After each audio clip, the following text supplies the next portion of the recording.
Chapter 16, final chapter.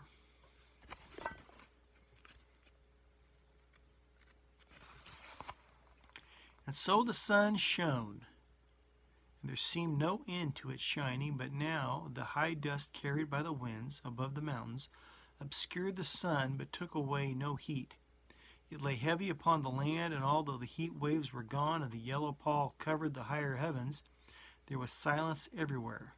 No birds flew, no lizard moved upon the ground, no quail called from the distant trees, for there was silence and only silence.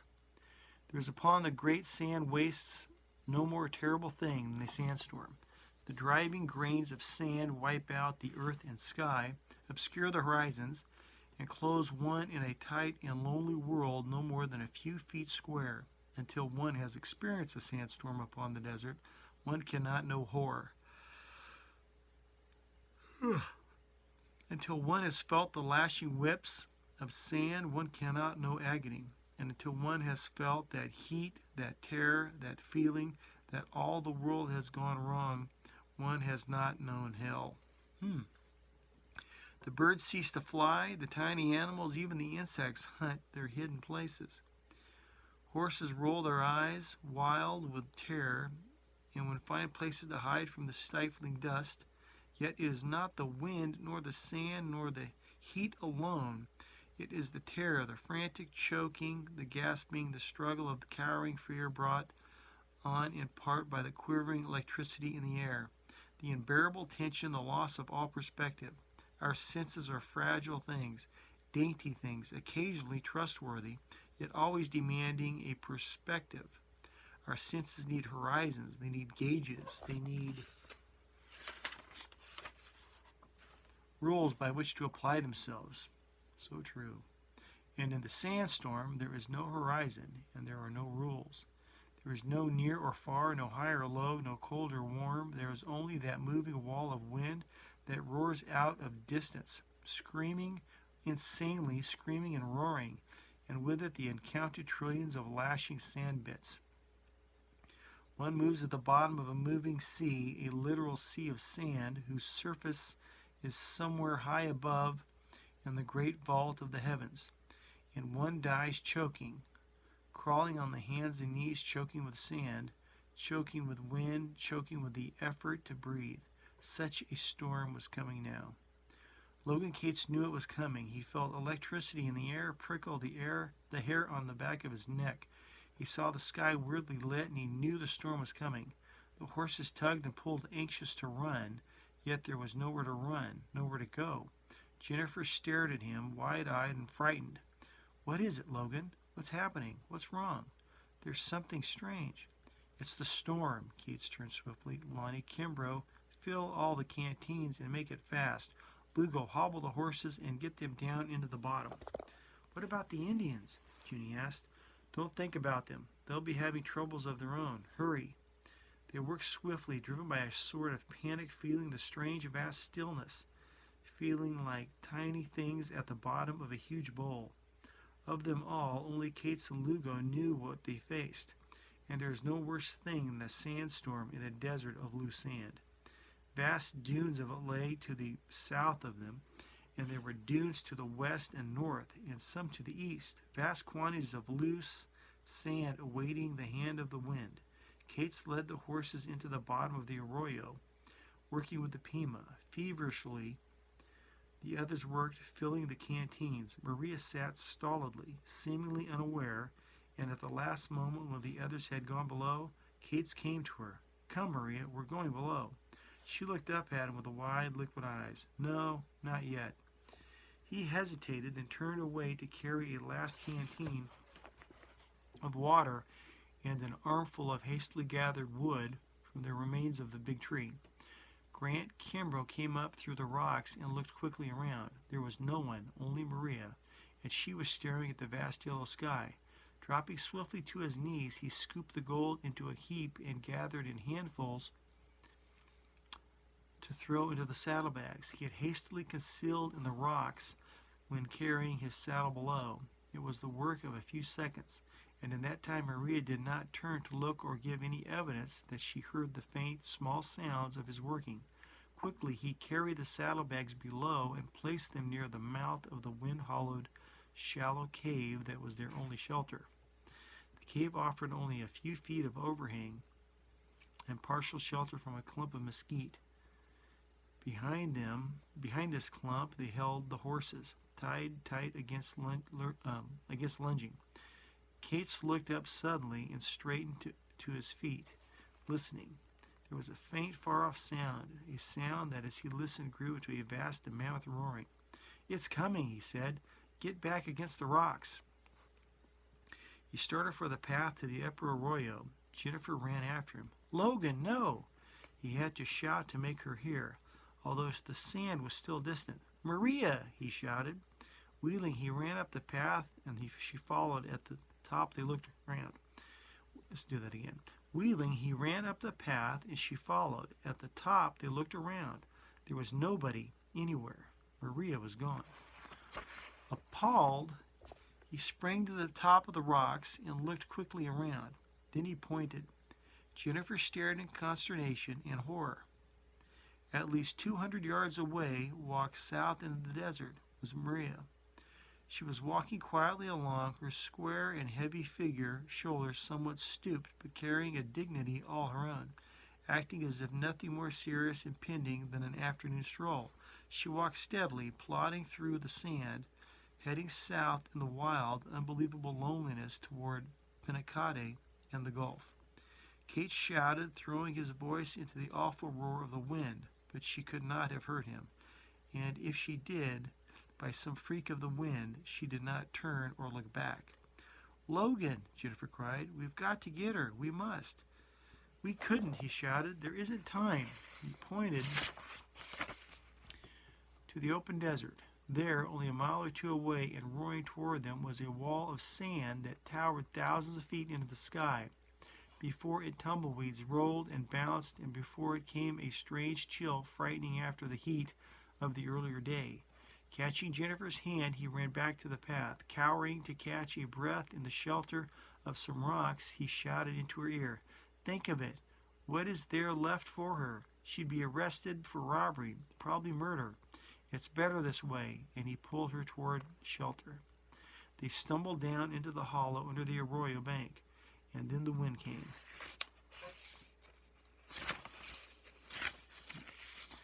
Junie huddled close in Lonnie Foreman's arms, her coat wrapped about her, a blanket over her hair and face. Grant Kimbrough stared at them, his face expressionless, showing neither emotion nor feeling of any kind.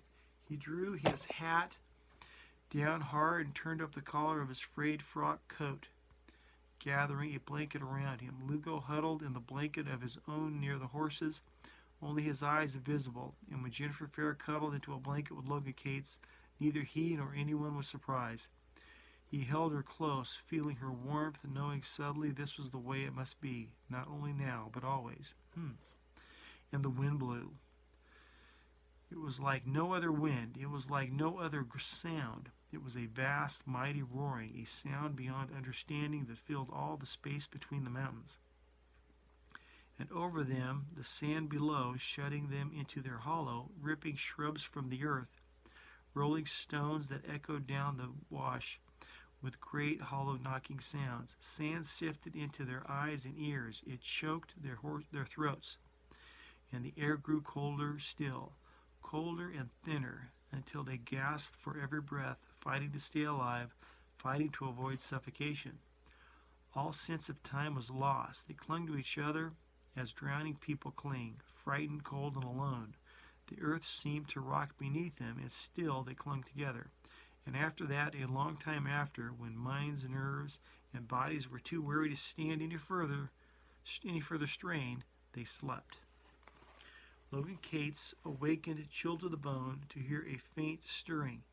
He parted the blanket. The sand cascaded from him. Huddled together as they were, there had been half buried in the blown sand. Tony Lugo was saddling a horse. Cates got stiffly to his feet and began digging the firewood from the sand. "Going somewhere?" "Yes," he asked.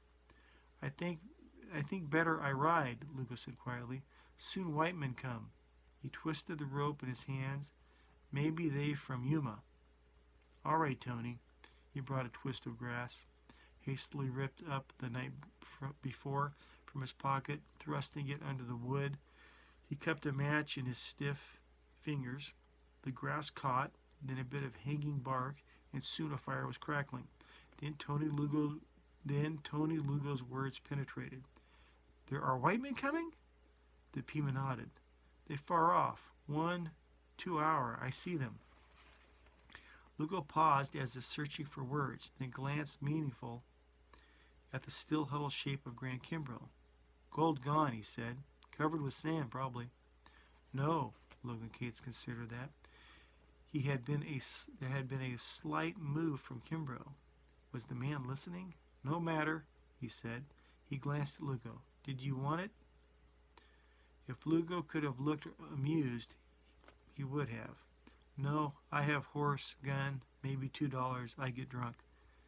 Man have gold, he runs too fast. All the time run fast before maybe somebody catch up. He stepped in the saddle. For a moment he hesitated. You good man, Cates. He put the horse up the path. He put the horse up the path and was gone.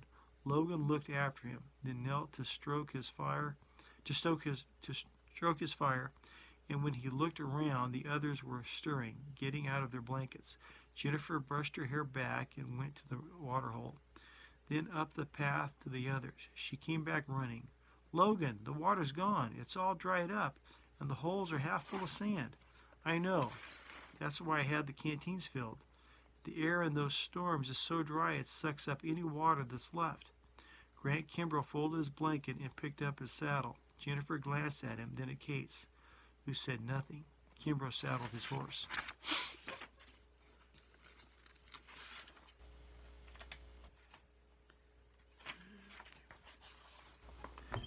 Lonnie and Junie were folding the little gear that was left. Jennifer stood over the fire, warming herself, and Logan Cates waited, spreading his fingers over the flames. Kimbrough finished his saddling and turned on them. Why don't you say something, Cates? You know I got the gold. Why don't you say something about it? Logan Cates lifted his eyes. In that moment he knew what was to come could not be avoided. He was glad that Jennifer was out of line of fire, but wished she were further away. The kids against the back wall were all right. I don't say anything about it, Kimbrough, he said quietly, because I don't care. You don't care? Why should I care? It doesn't belong to me, and I don't want it. As far as that goes, it won't do you any good either. If you stop and think about it, you know it too. What do you mean by that? Said Kimbrough. You may have some bright ideas about investments, but that just won't be. You'll gamble it, lose a little, win a little, and finally lose it all. Something inside Kimbrough died. Suddenly he knew that what Logan Cates had said was true. He would gamble it away, and if he had married Jennifer, he might sooner or later have gambled that away or let it waste. He knew it and hated Cates for making him know it. You're wrong, Cates, he said, and his face sounded strange in the hollow of the bank. You're wrong about that, and wrong about a lot of things. You believe you'll ride out of here with Jennifer, but you won't. Only one person is riding out of here, and that's me. Logan Cates heard Lonnie turn slowly around and hoped Lonnie would stay out of it. Kimbrough said, Don't look for your gun, kid. I've got it. I took it last night when the wind was blowing. I've taken yours, Cates. Only you I want to kill. Grant, what are you saying? Jennifer pleaded. You can't mean that. Take the gold. We don't want it. How far would I get with it? Don't be a fool, Jen. I've thought it all out. The Indian won't talk. They never do. And I'll make sure the rest of you don't do any talking. Kimbrough looked at Cates. I've waited for this for a long time, and this time there won't be nobody to keep you from having to face the issue. This time nobody else has a gun. Logan Cates stood very tall and still. He stood with his feet a little apart, waiting, simply waiting. Kimbrough, in this, like everything else, you are a tin horn. Kimbrough was very sure of himself. What are you going to do, Cates, when I go for a gun? It was then they heard the horses. They heard a sound of hoofbeats, and someone called out loudly. Kimbrough went for his gun, and Logan Cates shot him. It was that simple and that quick. Cates was firing before Kimbrough's gun came level, and his bullet smashed the gambler halfway around, and the second bullet punctured his lungs from side to side. His gun went off into the sand, and he fell face down and hard, the pistol flying from his grip. He tried to get up in almost spasmodic effort, then fell back and rolled over. You beat me, Cates. You beat me. Logan Cates looked down at him. Sorry, Kimbrough. You should have known better. I was doing this when I was 16. Grant Kimbrough tried to speak, then relaxed slowly, and he was dead. The riders came down the trail and drew up before the opening. Logan Cates looked up and knew at once that the big, gray-haired man was Jim Fair. Who are you? Fair's voice rumbled. It was harsh, commanding. I'm Logan Cates, he replied shortly. I'm the man who's marrying your daughter. Jim Fair stared at him, his eyes hard. All right, get on your horses and let's get out of here. Fair glanced around at Jennifer. You all right, Jennifer? I'm fine, Dad, but I want to go home. Fair jerked his head at Cates. Is this your man? He is. You're a lot smarter than you were, Fair said grimly. He glanced at Lonnie Foreman. You punch cows? Sure. You got a job. After the horses had gone, the wind blew a light sifting of sand over the clearing. And that was all. The sand blew and exposed an arrowhead that lay there, an arrowhead that might have been 1,000 years old. The wind blew, the sand sifted, and there was nothing more. The water holes of Papago wells would fill again when the rains came, and others would come, and some would live and some would die, but the wells would always be there in the changing of years. The sand sifted before the wind, and somewhere out in the mesquite, a quail called inquiringly into the night. The end. Last Stand at Papago Wells. Louis L'Amour. Love you, God bless.